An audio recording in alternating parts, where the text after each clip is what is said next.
How's it going, guys? This is Mike Murtis from Gamer Logic, and today we are reviewing another UDON Entertainment book, and this is Breath of Fire Official Complete Works.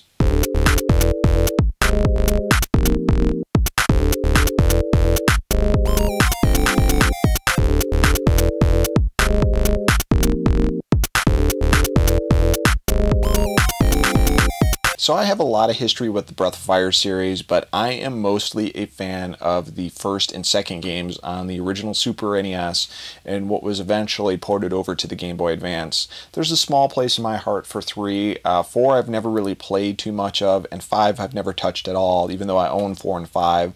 But the first and second games definitely hold a lot of history for me and a lot of nostalgia just for the fact that that was like the golden age of RPGs for me, was that 16-bit era, and we were playing games like Final Fantasy II, Final Fantasy III, and then Square puts out this game called Breath of Fire, which seemed like something very, very different from them. It just didn't feel like a Square game, and that was because, for whatever reason, Capcom decided to not bring Breath of Fire over to the States, and instead Square, and I think they actually decided to bring this game over instead of Final Fantasy V because they thought Final Fantasy V would be too hard. I think Breath of Fire was the game that Square decided for that anyway. So they brought it over, they published it.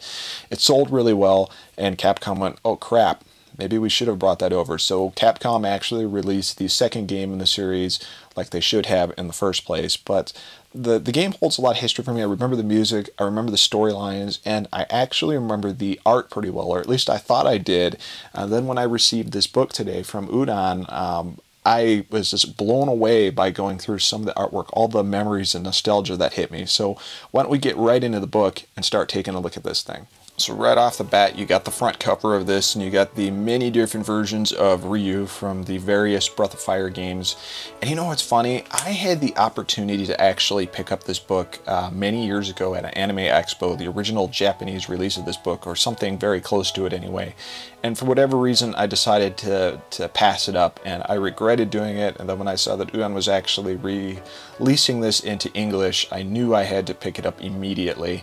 So yeah, let's just get right into this thing. So you got tons of stuff from the producer of Breath of Fire 3, 4, and 5, talking a little bit about the book itself. And then just some fantastic artwork here.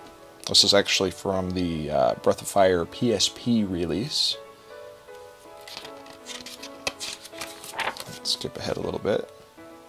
Breath of Fire 1, the re-release for Japan. Some really detailed work here.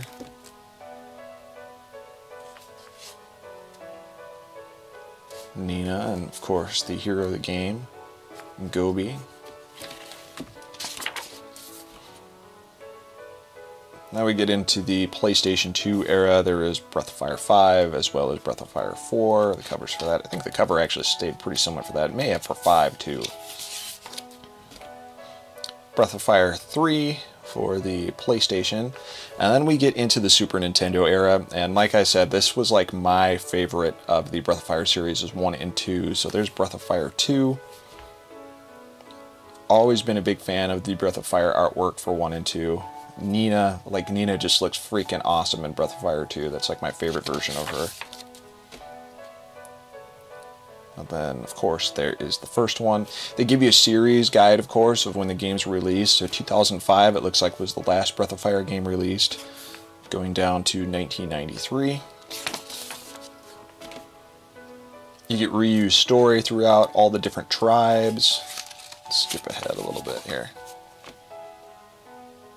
Now here's actually some early concept art for Breath of Fire, and it comes pretty close to what we were looking for, but it almost looks more Dragon Quest-y. Of course, the name of the artist who puts together the Dragon Ball Z and Chrono Trigger is escaping me at the moment. I believe it's Akira, but I may be incorrect there. But looks very similar to that. Obviously, it changed very much when you actually get to the official release of it. Maybe that's what they were going for, and they were like, you know what, we're going to get sued by that artist, so they just decided to change it up a little bit.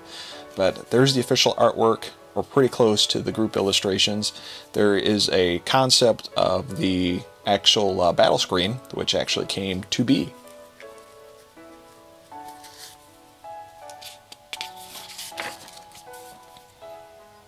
There's all the different characters of the main game. You know what's interesting, and maybe I'm just remembering it wrong, but I don't remember Karn being that black in the actual SNES release of that. I think they made him more brown in the actual North American release. So I'm going to have to look at the artwork, but I don't remember him being that dark, that color of dark. It's kind of weird looking. Maybe they changed that over for the North American release, but I don't exactly remember him looking like that shade of dark, but maybe it's just the way it translated on these pages. There's Gobi. And what's cool is, you know, skipping ahead, you get to see a lot of the different monsters, some of the bosses in this, all sorts of great stuff. They even go down to all the individual weapons in the game, which is just cool.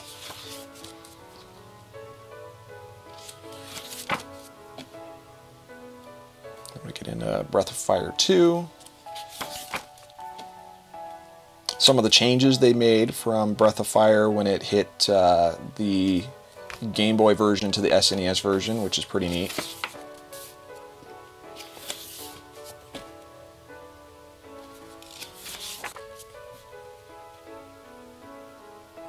And we start getting into Breath of Fire 3. And then some of the concept art for Breath of Fire 4. So yeah, altogether, if you're a huge Breath of Fire fan, chances are you probably already own the Japanese version of this, but if you somehow missed out on it, this is definitely a book to get. I highly recommend it. You can get it from Amazon, that seems to be the best price, though comic book stores and of course UDON Entertainment store, you can get it from there. So if you're a Breath of Fire fan, I highly recommend you pick this up. Some great nostalgic memories here, and definitely worth a read. Check it out. Thanks for watching.